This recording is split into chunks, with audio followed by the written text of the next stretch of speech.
ஆத்ம நமஸ்காரம். இன்றைக்கு நாம் பார்க்க இருக்கக்கூடிய ஆசனம் வஜ்ராசன். உடலை வஜ்ரம் போல் ஆக்கக்கூடிய ஆசனம். வயிற்றுப்பகுதியில் ஏற்படக்கூடிய அஜீர்ண கோளாறு, வாயு தொல்லைக்கான மிகச்சிறந்த ஆசனம். ஆசனம் செய்முறையை பார்ப்போம்.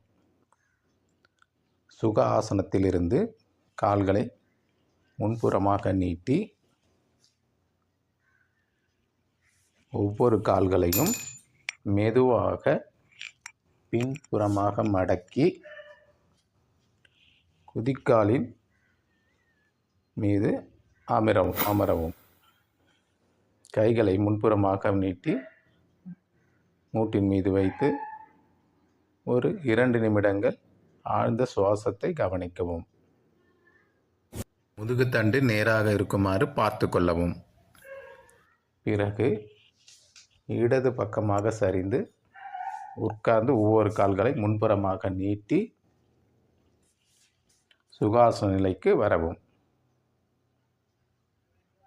நன்றி, வணக்கம்.